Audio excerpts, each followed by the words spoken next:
Oscar Ronderos, diputado de la Asamblea Nacional, además vicepresidente de la Comisión de Energía y Petróleo, nos acompaña en la mañana de hoy. Importante, Oscar, y te doy la bienvenida, muy amable. Gracias, por Carlos. estar con nosotros, Siempre un placer porque conversar hay contigo. una serie de temas que están Sí. allí presentes, ¿no? Pero hay uno en particular que está provocando la sensibilidad y está generando probablemente ya no solo la protesta, sino también hasta la posibilidad de un paro por el tema del gasoil, de la elevación del precio del diésel, en este caso por el impacto que tiene en el transporte de carga, en el transporte público y por supuesto en lo que son los precios al final de cuentas, No, ¿no? si algún subsidio se justifica en materia de combustible, es el del diésel, el del gasoil, producto de que impacta a los más pobres, impacta a los más pobres que son los que usan el transporte público, que ya se amenazan con que vayan a recibir un aumento de hasta un dólar por pasaje mínimo. Hay trabajadores que tienen que usar hasta 2 y 3 camioneticas, estamos hablando de $6 diarios, es decir, el impacto del transporte público es importante en el tema gasoil. Igualmente impacta en el tema del transporte de alimentos y servicios, en virtud de lo cual tiene un impacto inflacionario muy alto. Yo creo que el gobierno tiene que sencillamente revisar la política con relación al tema del precio del gasoil, que pasó de costar 0 a costar 0,50 el litro de gasoil. En consecuencia, el incremento es brutal. Entonces, pareciera que pasamos de una política de subsidio total a una política de subsidio cero que hace que el gasoil pase a un precio de mercado que impacta sobre todos los bienes y servicios que utilizan el transporte pesado. Y el transporte pesado es el mecanismo de transporte público y de transporte de carga en Venezuela, esencialmente de alimentos, medicina y otros bienes y servicios. Entonces, el llamado es al gobierno a revisar la política con relación al precio del gasoil, a retomar el tema de la política del subsidio al gasoil, que es una necesidad. Ahora, el gobierno no midió esto, es decir, quienes tienen la posibilidad de evaluar técnicamente y además desde el punto de vista del impacto inflacionario no midieron esta circunstancia, porque de ir de casi cero, como tú decías, a saltar a 0,50 centavos de dólar, oye, la verdad que es algo que, bueno, no sabemos cuáles van a ser las consecuencias. Incluso te estaba diciendo al comienzo que hay líneas de transporte extraurbano que dicen, mira, aquí vamos a terminar, es un paro técnico, porque ¿cuánto le vamos a cobrar al pasajero para un viaje Caracas-San Cristóbal, por ejemplo? Por decirte algo, Si ¿no? el litro cuesta 0,50 de dólar y tienes que ponerle 500 litros al autobús para llegar a San Cristóbal, van a dar $250 el tanque de gasoil. En virtud de lo cual es un impacto muy fuerte, sobre todo cuando la gente viene de pagar cero. Entonces ahora para pagar 0,50 de un extremo al otro. Ellos dicen que pueden soportar, y perdón, Oscar, hasta quizá un 0,20 centavos de dólar, pudiera ser, pero... Se entiende que la producción de gasoil es deficitaria, producto de que no hay condensado, se está trayendo condensado iraní, no hay petróleo liviano para ligar con nuestro petróleo pesado y poder hacer los productos como consecuencia de las sanciones y como consecuencia del bloqueo no se está trayendo condensado a los Estados Unidos, que era lo que se traía anteriormente. En consecuencia, eso hace que el gasoil escasee y que deba subir el precio, pero creo que es una necesidad atender el tema de transporte público, el tema de transporte de carga que, como te digo, impacta en los más pobres, porque además impacta en los más pobres que son los que usan el transporte público, impacta en la inflación cuando suben los precios de los alimentos que vienen todos por vía terrestre. Sí, no va a ser fácil. Bueno, y súmale a todo esto el problema del mercado petrolero internacional, los efectos que genera la invasión militar rusa-Ucrania, todo se conecta, ¿no? Todo. Así es. Bueno, pues yo creo que Venezuela tiene la oportunidad de convertirse en el proveedor seguro de petróleo para los Estados Unidos y de gas para Europa, si sabemos utilizar nuestra ventaja producto de la guerra Rusia-Ucrania. Está saliendo del mercado el tercer productor mundial, como es Rusia, producto de las sanciones y producto de la guerra. De las sanciones a Rusia ahora, cuando nosotros salimos del Golfo de México y los 200.000 barriles que arrimaba Venezuela en las refinerías del Golfo de México los suplió Rusia.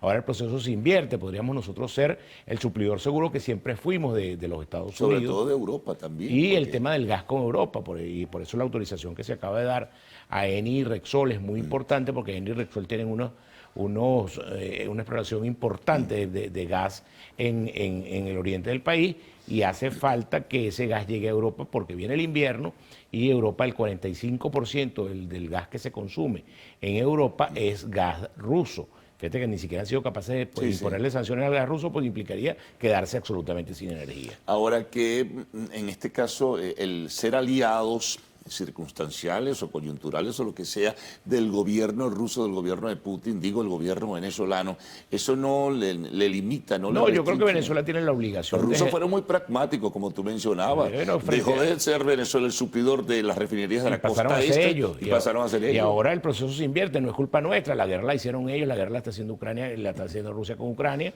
y eso está trayendo las consecuencias de la salida del mercado. Nosotros lo que tenemos que aprovechar la ventaja comparativa que tenemos, la ventaja geopolítica que estamos muy cerca de los Estados Unidos y tener la suficiente habilidad para entender que teniendo un aliado ruso podemos perfectamente negociar con los Estados Unidos libremente, negociar con el Occidente y convertirnos en la alternativa segura de proveedor, como proveedor de petróleo y de gas, que siempre fue Venezuela para el Occidente. Ahora, más allá de esto, ¿qué información manejas tú, Oscar, del proceso, digamos, de recuperación de la casa matriz, es decir, de la industria petrolera venezolana y en particular de PDVSA? Porque eso es un proceso lento, hay un falta proceso dinero. lento, sostenido, a veces con algunos altibajos, de repente llegas a un pico de 1 millón de barriles de diario de producción, pero de repente vas a 700.000 producto de este tipo de cosas. Llegó o no llegó el condensado iraní, no está viniendo condensado norteamericano, es decir, recibíamos, porque el tema de la producción petrolera tiene una cantidad de factores, que no solo es el tema de la producción como tal, sino nosotros tenemos todo un parque instalado de refinerías y de equipos norteamericanos u occidentales, cuando no son norteamericanos son alemanes, son holandeses. En consecuencia, esos equipos funcionan con repuestos occidentales y al no poderlo suplir se tiene que fabricar a través de los propios trabajadores de la empresa matriz, buscar sustitutos que permitan que esos equipos continúen funcionando. Entendemos que se hace un gran esfuerzo por parte de los trabajadores de la empresa petrolera, pero eso no logra llegar a los estándares óptimos que sería la reposición de un repuesto original de esos equipos. Bueno, vamos a hacer una pausa, Oscar. Al retorno, bueno, vamos a meterle un poquito en la política también, que es importante, ¿no? Tú militas en una organización que va a tener una actividad este fin de semana, ¿no? Así es, tenemos proceso electoral interno este fin de semana. Bueno, vamos a una pausa y regresaremos para seguir conversando con Oscar Ronderos.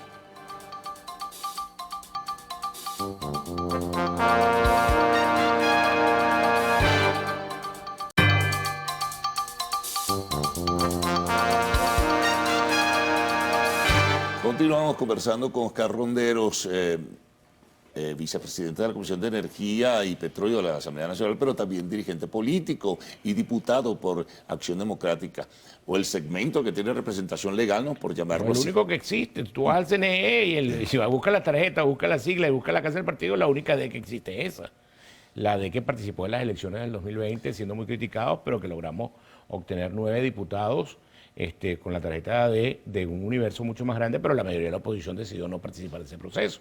Nosotros participamos de ese proceso y hemos venido en una línea sostenida de participación de todos los procesos. No vamos a dejar ningún espacio para que lo ocupe el gobierno o lo ocupen otros factores de la oposición. Ustedes tienen actividad entonces, actividad interna. ¿Qué significa lo que van a realizar Ya se hizo la reunión del Comité Directivo Nacional a través de la cual se convocó la elección interna para este sábado 11 de junio, el cual iremos a la elección de nuestras legítimas autoridades desde el nivel nacional hasta los niveles municipales. Eso es lo que se va a registrar este fin de Eso es semana. lo que se va a producir este sábado, la elección de nuestras legítimas autoridades del Comité Ejecutivo Nacional hasta los 334 comités municipales de Acción Democrática en todo el país. Pero hay motivación de la gente. Hay motivación de la gente, estamos muy movidos. Hemos logrado una fórmula de consenso a nivel nacional que preside el compañero Leo Magno Flores y cuyo secretario general es el compañero Bernabé Gutiérrez. Hemos logrado también construir una fórmula competitiva en cada uno de los municipios, en cada uno de los estados del país, y eso hace que podamos presentar frente al país una acción democrática renovada, una acción democrática que hace elecciones por primera vez en 20 años, y porque así lo ordena la sentencia, ya lo había ordenado en otra oportunidad y nunca se había hecho. Estamos convocando el proceso electoral interno para poder avanzar en este proceso y legitimar definitivamente a AD y sacarla de ese proceso de judicialización que se acaba este sábado con ese proceso interno. ¿Qué pasa con aquella militancia, con aquellos dirigentes que quedaron en el sector que no tiene una representación formal, pero está allí Cada día, tiene como referente a cada Henry día Ramos. eso se convierte en una cosa más pequeña, cada día se viene sumando mucho más para este lado. Y además, para votar por AD, ¿cómo haces tú para ser candidato a diputado de un partido que no existe? Tú puedes ser candidato a diputado de AD que tiene las siglas que votas en la tarjeta blanca, donde todo el mundo se identifica y donde en el último registro de Datincorp nos determina como el segundo partido a nivel nacional después del PSUV y primer partido de la oposición venezolana. Acción Democrática. Acción Democrática, así es. O sea, ¿y qué exhortación o qué invitación le harían La ustedes? invitación es a la participación este fin de semana, este sábado 11, a todos los adecos a participar en cada una de sus casas de partido a nivel municipal. No se te olvide que en este país, en cada municipio, en cada pueblo hay una Plaza Bolívar, una iglesia y una Casa de Acción Democrática. En esa Casa de Acción Democrática va a haber actividad este sábado, va a haber proceso de elección interna y habrá nuevas autoridades legítimas de este partido del sábado. Y a ese sector que está del otro Que lado. se incorpore al proceso, que vayan a votar y que se vengan para su casa, como dice el dicho. ADECO, vente para tu casa. Y la Casa de Acción Democrática es la única que existe, la de las siglas de AD, la de la tarjeta blanca y en la que todos los venezolanos y los ADECO nos identificamos del mejor tiempo que vivimos de la democracia civil venezolana. Ahora, superado este proceso, un poco más allá, Oscar, la oposición venezolana, el futuro, en fin, ¿cómo visualizan ustedes dentro de Acción Democrática la circunstancia que se vive? Hay una fractura, hay una atomización, hay una desconfianza y poco interés de la gente en la política, Oscar. La gente está en lo suyo, lo cotidiano, buscando resolver sus problemas. No está pendiente de unas elecciones primarias, ni mucho menos. No, la gente está pendiente de resolver su día a día, de resolver su papa diaria, porque la verdad es que todo esto es un tema de sobrevivencia prácticamente, en virtud de lo cual la gente, pero si nosotros no nos ocupamos de la política, se ocupará otra gente de la política que tiene a lo mejor otros intereses, o le estaremos cediendo ese espacio a los factores del gobierno para que sea el gobierno quien asuma y cope todos los espacios de la política como lo ha venido haciendo hasta ahora. Nosotros por eso decidimos participar, por eso decidimos incorporarnos, por eso decidimos dar la cara, por eso decidimos tomar posición con relación al tema, incluso corriendo el riesgo de que el resto de la oposición no participaba y nos señalaba como que éramos colaboradores del gobierno.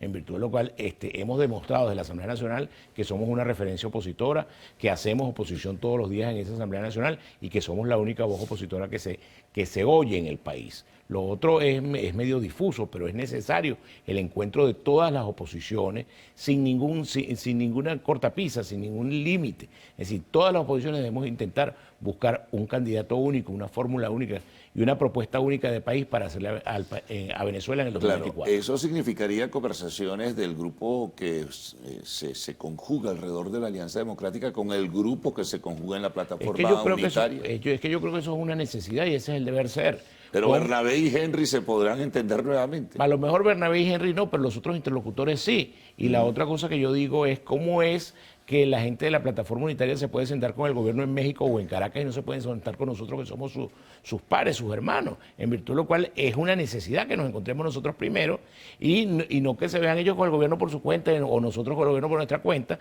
es una necesidad que nos encontremos nosotros primero y construyamos una opción real de triunfo para el año 2024. De lo contrario tendremos Maduro para rato. Ahora, ¿tú crees que el gobierno se va a reunir nuevamente, dada la circunstancia y la tensión que existe, por más que se hayan reunido recién Jorge Rodríguez con Gerardo Blay, pero tú crees que el gobierno va a seguir reuniéndose con la plataforma por una parte, con la alianza por otra parte, con líderes sociales o líderes empresariales por otro lado? El gobierno le interesa reunirse con todos por separado. Al gobierno no le interesa que la oposición se junte y pareciera que hay factores de la plataforma unitaria que le hacen el favor al gobierno diciendo yo con los del otro lado no me veo. Bueno, pero eso los va a colocar en una situación sumamente, débil, frágil. Ya están en una situación muy débil, producto de que no regresan las conversaciones de México. Se dice que van a volver, pero no se dice cuándo y no termina el gobierno de dar señales claras de que se va a sentar en México de nuevo. Y pareciera, por lo que uno ve, que no se va a sentar en México de nuevo. Y esa posición es muy débil. Por eso yo digo, la fortaleza de la oposición está en que nos encontremos todos y podamos hablar todos. Incluso en la medida en que nosotros estamos en la Asamblea Nacional y tenemos interlocución y tenemos ese espacio para el debate todas las semanas, somos un vehículo mucho más útil que esa otra oposición. Ahora fíjate, ya ha comenzado la llamada Cumbre de las Américas, ¿no? Dicen que va a haber una representación de la oposición reconocida por el gobierno de los Estados Unidos, pero ¿cuál es esa oposición que va a estar allí presente? No, bueno, yo creo que el interinato, que era lo que formalmente reconoce. Pero eso se ha convertido para muchos en una carga, yo creo que se ha convertido en una carga ya incluso para el señor Biden. Fíjense que el tema de no haber invitado a Cuba, Venezuela y Nicaragua es un bache que ha hecho que varios presidentes digan que no van. Pero además, si convocas al gobierno del interinato, ya han dicho gobiernos que como ellos no lo reconocen, tampoco van a ir producto de que se está convocando el interinato. Lo sano, lo sensato es que los Estados Unidos se entiendan con el gobierno que ejerce poder fáctico en Venezuela, que no es otro que el gobierno del presidente Maduro. Eso no, a mí puede no gustarme como no me gusta, pero eso es lo que realmente existe, lo otro es una ficción. Bueno, Oscar, muchas gracias. Por aquí nos recorrimos unos cuantos temas. Una vuelta rápida. Sí, pero es importante en este sentido. Gracias, Oscar. Renovada la invitación para una próxima oportunidad. Una pausa, al regreso, lo actual en arte y espectáculos.